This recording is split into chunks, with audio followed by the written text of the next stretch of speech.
और बीजेपी महासचिव दुष्यंत गौतम कह रहे हैं कश्मीर में बढ़ते वोट परसेंटेज और नरेंद्र मोदी के तीसरी बार प्रधानमंत्री बनने की वजह से ही पड़ोसी पाकिस्तान बिलबिला गया है। हमारी सेना उन्हें मुंह तोड़ जवाब देगी। कश्मीर में 3 दिनों में 3 आतंकी हमले हुए। हमारे साथ बात करने के लिए भारतीय जनता पार्टी के राष्ट्रीय महासचिव दुष्यंत गौतम जी। दुष्यंत जी, कश्मीर में विपक्ष का आरोप है कि 370 और आतंकवाद को लेकर सरकार झूठ बोल रही है और इसी वजह से आतंकवाद फिर से पैर पसार रहा है। देखिए, 370 के लिए हम कैसे गलत बोल रहे हैं? उनको परेशानी हो रही है, दलितों को आरक्षण मिल रहा है क्या? चुनावों में तो बड़ा भाषण देते हैं कि आरक्षण होना चाहिए, संविधान बदल देंगे बीजेपी वाले।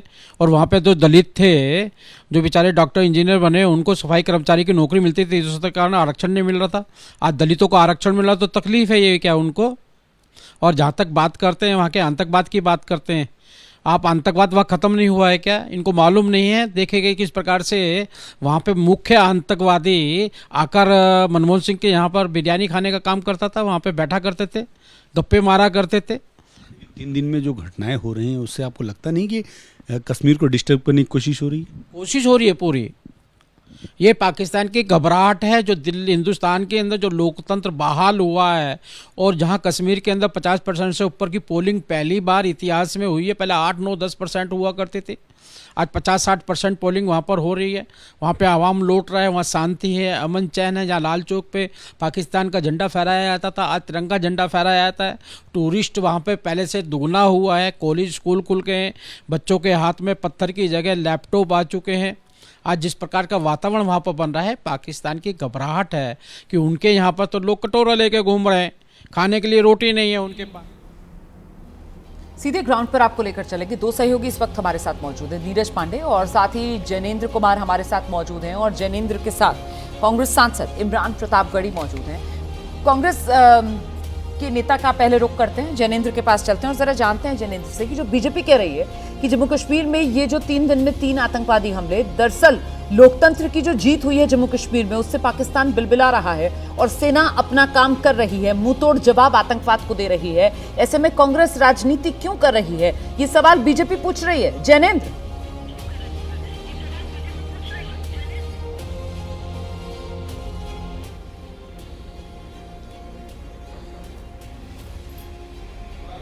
बिल्कुल बिल्कुल रोमाना, हमारे साथ इमरान प्रतापगढ़ी जुड़ गए हैं। हालांकि कांग्रेस का जो बिंदु है वो ये है कि बैक टू बैक 3 आतंकी घटनाएं हुई हैं 3 दिनों में, लेकिन प्रधानमंत्री की तरफ से ना तो निंदा का कोई स्वर सुनाई दिया है, ना ही संवेदना का कोई स्वर सुनाई दिया है। इसको लेकर कांग्रेस घेर रही है। लेकिन बीजेपी आपसे ये सवाल पूछ रही है कि पाकिस्तान बिलबिला गया है प्रधानमंत्री की तीसरी जीत से। 370 के बाद जो हालात वहां पर सुधरे हैं, कथित तौर पर बीजेपी का यह दावा, इससे आप लोग इस पर राजनीति क्यों कर रहे हैं, ये बीजेपी का सवाल। नहीं, कोई बिलबिलाया हुआ राष्ट्र और उसके नेता जो है वो बधाई फिर क्यों दे रहे हैं, और उनकी बधाइयों का प्रधानमंत्री जी जवाब क्यों दे रहे हैं? चाहे शहबाज शरीफ हो, चाहे नवाज शरीफ हो, जिस तरह से प्रधानमंत्री विदिन ए मिनट उनका ट्वीट देख रहे हैं और ट्वीट का रिप्लाई कर रहे हैं, आभार जता रहे हैं कि उनका, आपकी शुभकामनाओं का आभार। देखिए, ये जो पूरी घटना है, इससे ध्यान हटाने के लिए भाजपा इसमें एक अलग तरह की राजनीति कर रही है। जबकि मैं ये कह रहा हूँ कि जितनी ये दुखद घटना है, उससे ज़्यादा दुखद है सरकार की चुप्पी, प्रधानमंत्री की चुप्पी। प्रधानमंत्री अभी भी बधाइयाँ समेटने में लगे हुए हैं, दुनिया भर के अलग अलग आस पड़ोस के राष्ट्राध्यक्षों से संवाद कर रहे हैं, बातचीत कर रहे हैं, जबकि वो, उन्हें चाहिए कि इस घटना का व्यक्तिगत संज्ञान लेकर के कम से कम पहले सहानुभूति के शब्द तो प्रकट करें। अब तक ना उनका सहानुभूति का कोई शब्द आया है, ना उन्होंने कोई बयान दिया है, ना उनका कोई जिम्मेदार नेता बोलने को तैयार है। तो ये बहुत शर्मनाक स्थिति है। बयानों के अलावा किस तरह की कार्रवाई की मांग कांग्रेस पार्टी करती है? जिस तरह से आतंकियों के दिख रहे हैं कि हौसले इस कदर बुलंद है कि रोज कोई ना कोई घटना कर रहे हैं। जब सरकार शपथ ले रही थी, वहां पर तीर्थयात्रियों के बस पर हमला किया जा रहा था। किस तरह की कार्रवाई की मांग आप सरकार से करें?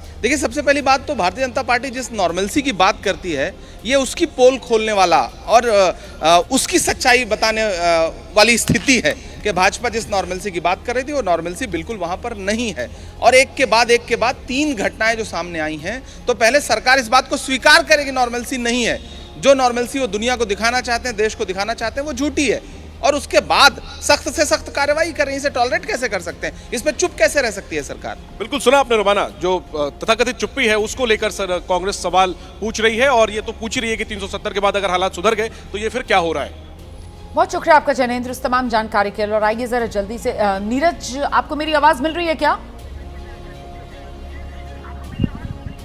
बिल्कुल मिल रही है रोमाना, बिल्कुल। जी नीरज, जो कांग्रेस जिस तरीके से हमले कर रही है, कांग्रेस की तरफ से कहा जा रहा है कि सेना तो अपना काम कर रही है, लेकिन सरकार का यह फेलियर है और सरकार में जो बड़े पदों पर बैठे हुए लोग हैं, खासतौर से उनकी चुप्पी वो साल रही है। नीरज,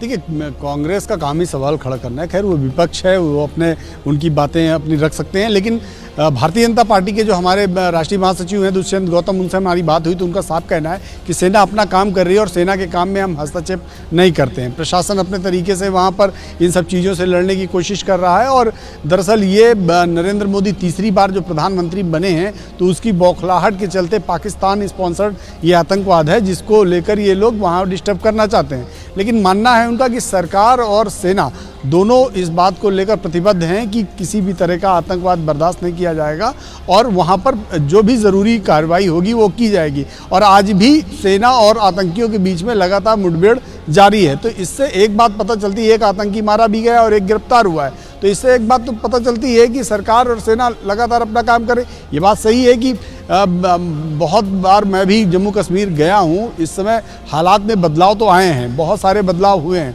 लेकिन इस तरह की जो हरकतें होती हैं, जो इस तरह के काम होते हैं, देखिए हालात में बदलाव हुए हैं, घाटी जो है वो और खुशहाल नजर आती है, लेकिन अब जिस तरीके से हमले जो हैं वो जम्मू रीजन के अंदर बढ़ते हुए नजर आ रहे हैं, इसी वजह से जो जम्मू के लोग हैं खासतौर से उनमें बहुत नाराजगी है। और ऐसे में वो सवाल जिसको लेकर अब हम चर्चा करने जा रहे हैं आपके सामने ले आते हैं। जम्मू कश्मीर में टेरर अटैक, मोदी सरकार को नया चैलेंज।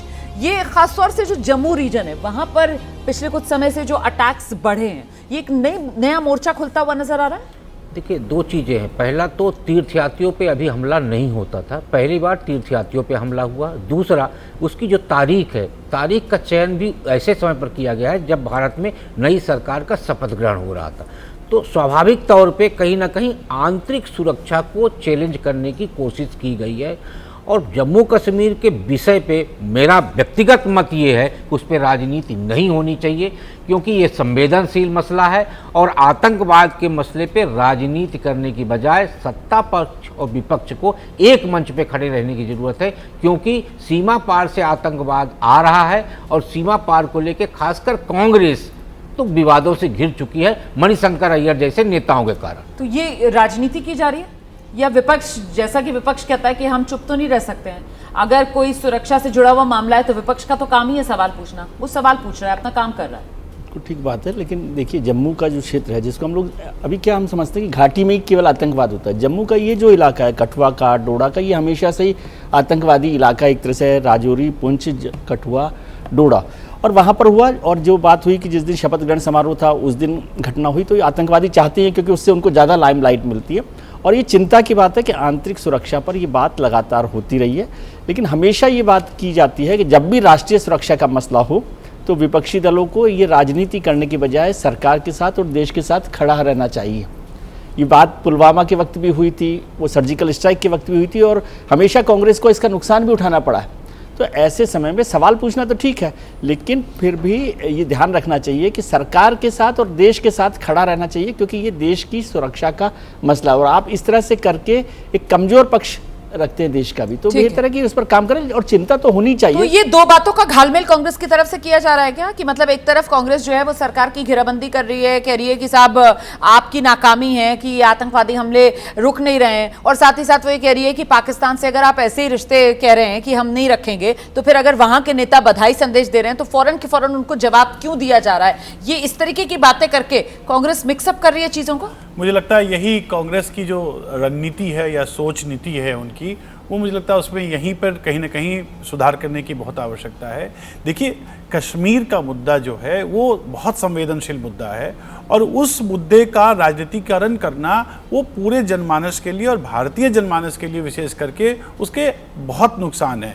मुझे लगता है कि कांग्रेस को अन्य मुद्दों पर अपनी राय देनी चाहिए, या फिर राष्ट्रीय सुरक्षा में अगर लगता है कांग्रेस को कि कुछ सुधार होने चाहिए, तो एक सकारात्मक सोच का परिचय देकर सरकार को अपने कुछ बिंदुओं से अवगत करा सकता है। लेकिन जहाँ तक रहा सवाल वहाँ पर जो अटैक हुए, वो अटैक जानबूझकर करवाए जाते हैं और इस संदर्भ में कराए जाते हैं ताकि उसका एक इंटरनेशनल ट्रैक्शन हो, क्योंकि टेररिस्ट का जो काम होता है वो यही होता है कि इस प्रकार की घटनाओं को अंजाम देकर वो एक ग्लोबल लेवल पे या एक वैश्विक स्तर पर वो चाहती है कि उसको एक आकर्षण मिले या उसको एक ट्रैक्शन मिले। इसको जितना सबड्यू करना होगा उतना बेहतर होगा, क्योंकि लोक चर्चा में इस प्रकार के प्रश्न उठाए जाने से मुझे लगता है कि वो संवेदनहीनता नजर आती है और उसका नुकसान कांग्रेस को होगा।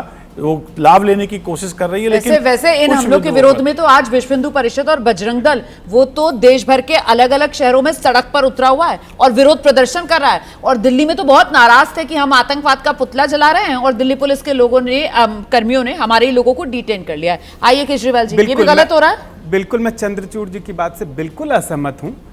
अगर इसका अंतर्राष्ट्रीय मंच पे कोई राजनीतिकरण होता, अपने ही देश में अपने हिंदू धर्म के अनुयायी अगर जाके वहां पे उन पे हमला हो रहा है तो सवाल उठाए, और वो भी तब जब दावा किया जा रहा हो कि हमने पूरी तरह से, अभी 1-2 दिन पहले ही वहां के पुलिस प्रमुख ने संवाददाता सम्मेलन बुला के कहा कि लगभग खत्म होने की कगार पे हैं, कोई यहाँ पे अब विदेशी घुसपैठिए नहीं हैं, जो सीमा पार से आते थे उनको खत्म कर दिया गया है।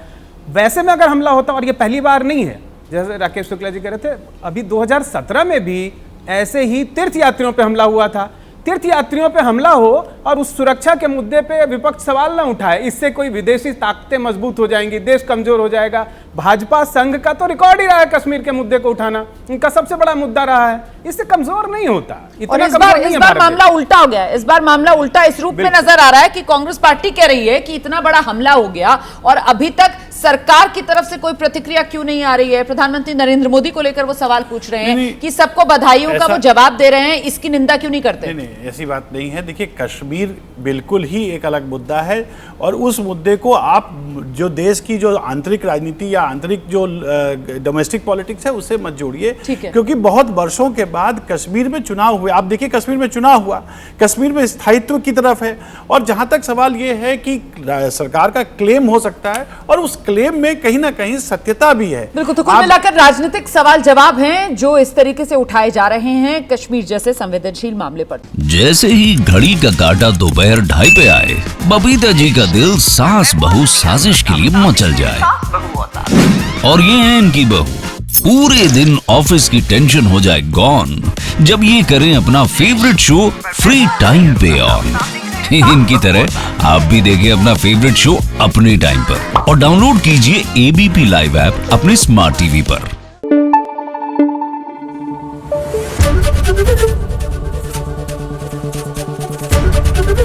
एबीपी न्यूज आपको रखे आगे।